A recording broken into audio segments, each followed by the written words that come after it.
Hello friends, नमस्कार। मैं हूं आपका host Brahmadev. Friends, gerbera Daisy या सिंपली जरबेरा एक ऐसा शानदार पेरेनियल फ्लावरिंग प्लांट है जिसे आप इंडोर या आउटडोर दोनों तरह के लोकेशन में ग्रो कर सकते हैं। जरबेरा एक कॉम्पैक्ट हाइट वाला प्लांट है जो अधिकतम 18 इंच की ऊंचाई तक बढ़ता है। इसके क्राउन से लगभग 1-1.5 फीट लंबा मोटा सा फ्लावर स्टॉक निकलता है जिसके ऊपरी भाग में जरबेरा का फूल खिलता है।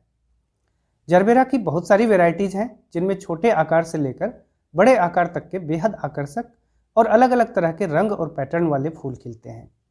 जरबेरा के फूल न केवल हाईली डेकोरेटिव होते हैं बल्कि लॉन्ग लास्टिंग भी होते हैं। इनके फूल खिलने के बाद कई हफ्तों तक तरोताजा बने रहते हैं। जरबेरा के फूलों की इन्हीं खूबियों के कारण इन्हें सजावट के लिए कट फ्लावर के तौर पर पार्टीज और फंक्शंस में बड़े पैमाने पर इस्तेमाल किया जाता है। हाई डिमांड के कारण जरबेरा की व्यावसायिक खेती भी की जाती है। जरबेरा को कमर्शियली ग्रो करने के लिए पॉली हाउस का इस्तेमाल किया जाता है, लेकिन इसे आप पॉट में भी इजीली ग्रो कर सकते हैं, बशर्ते जरबेरा की देखभाल संबंधी ज़रूरतों के बारे में आपके पास सही जानकारी हो। तो आज के वीडियो में मैं आपको बताऊंगा कि जरबेरा को पॉट में सक्सेसफुली कैसे ग्रो कर सकते हैं, किन किन बातों का विशेष ध्यान रखना होगा और क्या क्या सावधानियां बरतनी पड़ेंगी ताकि जरबेरा के प्लांट में साल दर साल फूल खिलते रहें। फ्रेंड्स, जैसा कि मैंने आपको पहले बताया कि जरबेरा एक पेरेनियल फ्लावरिंग प्लांट है, तो अगर आप इसे एक बार लगा लेते हैं तो कई सालों तक इससे आपको फ्लावर्स मिलते रहेंगे। जरबेरा का प्लांट जैसे जैसे पुराना होता है उसमें से नए नए ऑफशूट्स निकलते रहते हैं, जिससे जरबेरा खुद को मल्टीप्लाई करता रहता है। यानी एक ही प्लांट से बाद में बहुत सारे नए प्लांट्स आप बना सकते हैं, ऑफशूट्स को जरबेरा के मदर प्लांट से डिवाइड करके। जरबेरा के पत्ते एवरग्रीन होते हैं, यानी हमेशा हरे भरे रहते हैं। एक कंट्रोल्ड इन्वायरमेंट में पॉली हाउस के अंदर पूरे साल भर जरबेरा में फूल खिल सकते हैं, लेकिन खुले वातावरण में यह संभव नहीं है। एस्टर या डेजी फैमिली को बिलोंग करने वाला जरबेरा बेसिकली एक ईस्ट अफ्रीकन प्लांट है, जिस कारण इसे अफ्रीकन डेजी भी कहते हैं। इसमें ब्लूमिंग के लिए मॉडरेट टेम्परेचर और डायरेक्ट या अच्छी मात्रा में फिल्टर्ड सनलाइट की ज़रूरत होती है। रोशनी की मात्रा कम होने पर जरबेरा में निकलने वाले ब्लूमिंग बर्ड्स की संख्या भी कम हो जाती है। अगर आपने जरबेरा को ओपन सनलाइट में रखा है तब सुबह की 4-5 घंटे की धूप और दोपहर के बाद रोशनी युक्त छायादार जगह इसके लिए उपयुक्त होगी। लेकिन अगर इसे इंडोर शेड वाली जगह पर रखा गया है तब इसमें ब्लूमिंग के लिए लगातार 8 से 10 घंटे तक पर्याप्त मात्रा में रोशनी की जरूरत पड़ती है। पर्याप्त रोशनी के साथ साथ वातावरण के टेम्परेचर से भी जरबेरा के ब्लूमिंग पर काफ़ी असर पड़ता है। जरबेरा में अच्छी ब्लूमिंग के लिए दिन का टेम्परेचर 20 डिग्री से 25 डिग्री सेल्सियस के बीच और रात का टेम्परेचर 14 से 18 डिग्री सेल्सियस के बीच रहना आवश्यक है। वातावरण का टेम्परेचर जब इस लिमिट से बाहर जाता है तब जरबेरा में फूलों की संख्या कम होने लगती है। फ्रेंड्स, मैं इंडिया के नदर्न पार्ट में प्लेन एरिया में रहता हूँ और यहाँ जरबेरा में ब्लूमिंग के लिए सुटेबल क्लाइमेट अक्टूबर से अप्रैल के बीच होता है। मई से लेकर सितंबर तक गर्मी की अधिकता होती है, जिसके कारण जरबेरा में फूल खिल नहीं पाते हैं। फ्लावर बर्ड्स निकलने के बावजूद वे फ्लावर में कन्वर्ट होने से पहले ही मुरझा जाते हैं। विंटर में जरबेरा को कुछ खास दिक्कत नहीं होती है क्योंकि यह काफ़ी लो टेम्परेचर को भी टॉलरेट कर सकता है। हालांकि ठंड के महीनों में जरबेरा को शीत या पाले से तथा अत्यधिक ठंडी हवाओं के झोंके से बचाने का इंतजाम जरूर करना चाहिए। उसी तरह हार्ड समर में जरबेरा को दोपहर की तीखी धूप से और गर्म हवाओं के झोंके से बचाना अत्यंत आवश्यक होता है। जरबेरा के पत्ते तीखी धूप में जलने लगते हैं, पीले पड़कर सूख जाते हैं। गर्मी और बरसात के दिनों में जरबेरा में पेस्ट अटैक और फंगल इन्फेक्शंस के चांसेस भी काफ़ी बढ़ जाते हैं। अगर ध्यान नहीं दिया गया तो प्लांट को बचाना मुश्किल हो जाता है। आगे मैं आपको बताऊंगा कि ऐसे हालात से कैसे निपटा जाए। फिलहाल आप यह तो समझ गए होंगे कि जरबेरा में प्रॉपर ग्रोथ और अच्छी ब्लूमिंग के लिए क्लाइमेटिक कंडीशन कैसा होना चाहिए। अब मैं बात करता हूँ अगले महत्वपूर्ण एस्पेक्ट की, जो है जरबेरा के लिए पॉटिंग मिक्स। जरबेरा के लिए पॉटिंग मिक्स कैसा होना चाहिए?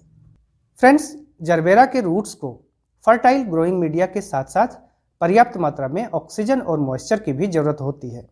जरबेरा का पॉटिंग मिक्स ऐसा होना चाहिए कि उसमें ग्रोइंग मीडिया जितनी मात्रा में है उतनी ही मात्रा में हवा और उतनी ही मात्रा में पानी भी होना चाहिए।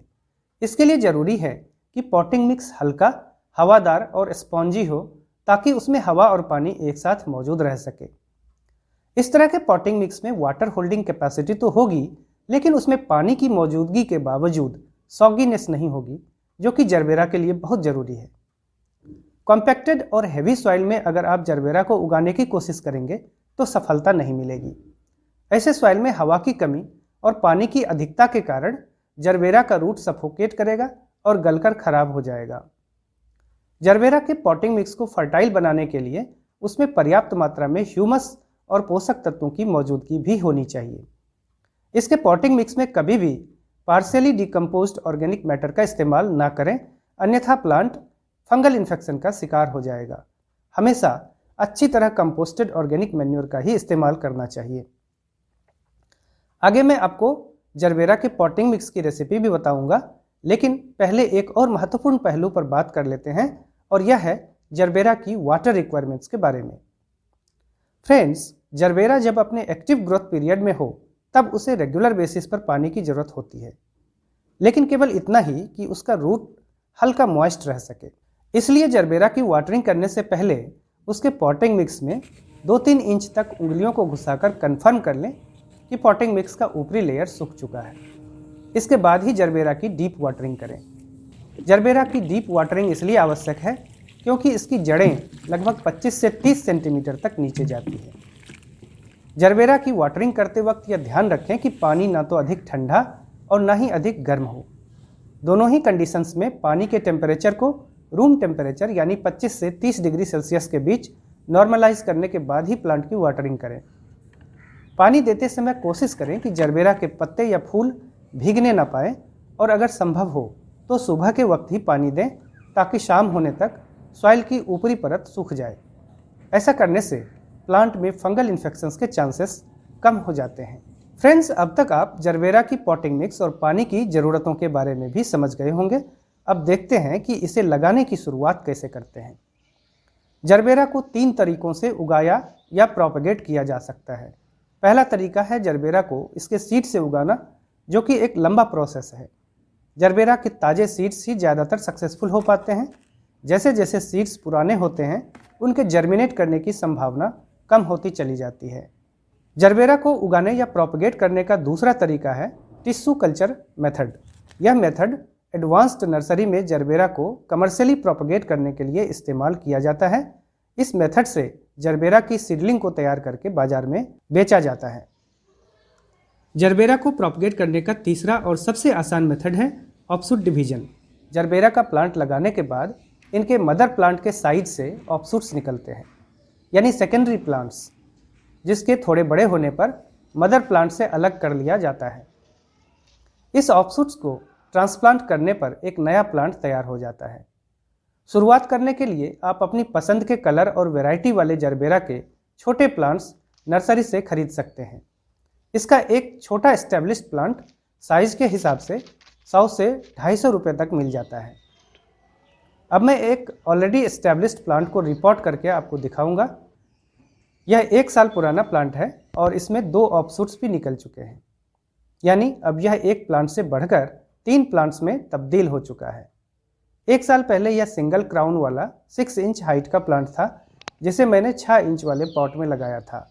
लगभग 6 महीने बाद इस प्लांट को मुझे 10 इंच वाले इस पॉट में ट्रांसफ़र करना पड़ा, क्योंकि इसमें अच्छी ग्रोथ हो रही थी और यह खुद को मल्टीप्लाई भी कर रहा था।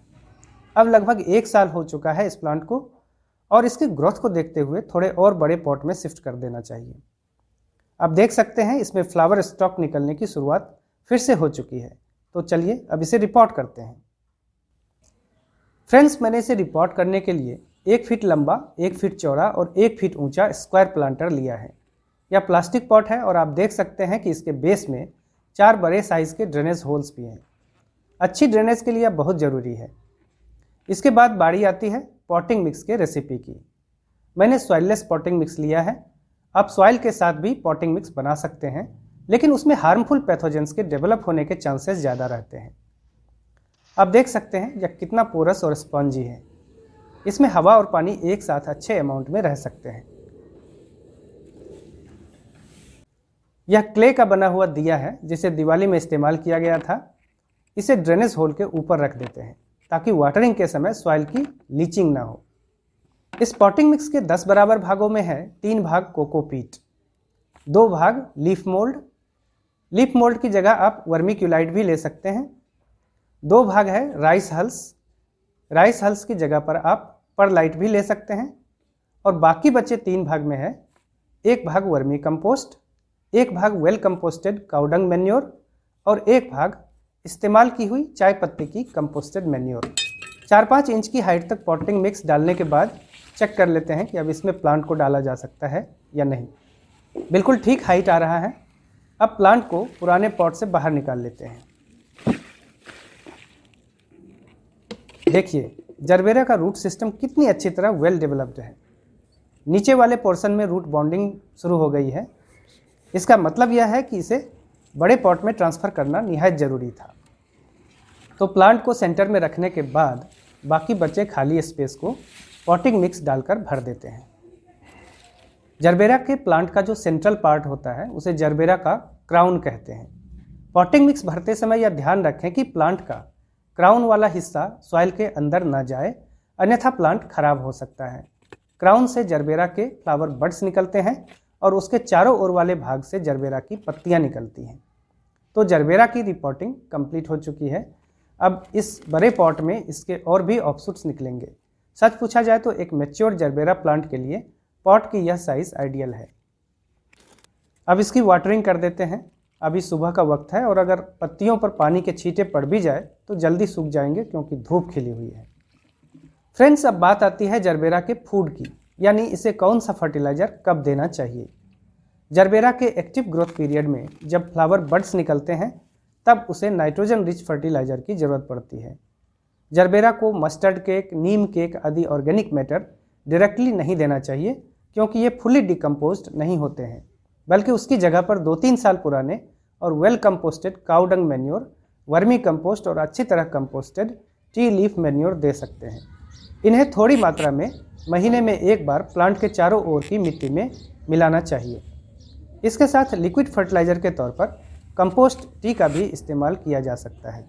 इसके अलावा वाटर सोल्यूबल बैलेंस्ड एनपीके यानी 18-18-18 या 19-19-19 का 5 ग्राम प्रति लीटर पानी के हिसाब से घोल बनाएं। इस घोल के प्रति लीटर में 1 मिलीलीटर के हिसाब से सीवीड एक्सट्रैक्ट या 1 ग्राम के हिसाब से माइक्रो न्यूट्रिएंट जैसे एग्रोमीन आदि का पाउडर डाल दें। इसके बाद इसका फोलियर स्प्रे प्लांट के ऊपर हर 2 हफ्ते के अंतराल पर करें।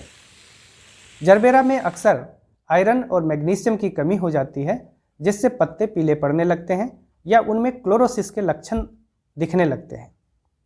माइक्रो न्यूट्रिएंट्स का प्रयोग करने से इस तरह की समस्या नहीं आएगी। समर में जरबेरा के फर्टिलाइजेशन का अंतराल बढ़ा देना चाहिए।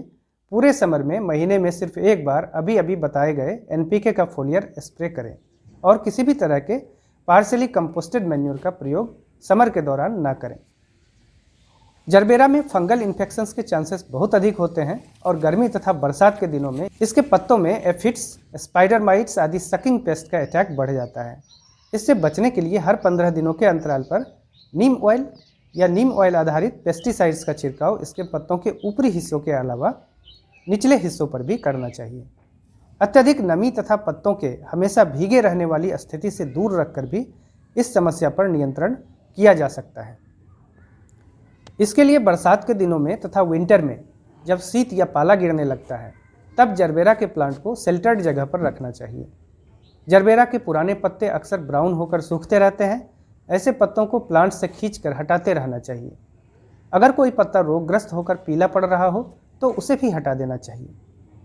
जरबेरा के फूल कई हफ्तों तक तरोताज़ा बने रहते हैं, लेकिन जब वह सूख जाए या सूखकर झड़ने लगे तब फ्लावर स्टॉक को नीचे से काटकर हटा देना चाहिए।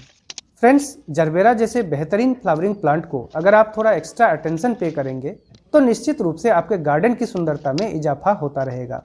जरबेरा को आप दिसंबर से मार्च के बीच कभी भी लगा सकते हैं और इसे रिपोर्ट करने का सबसे अच्छा समय बरसात के बाद और जाड़े के शुरुआत के बीच का होता है।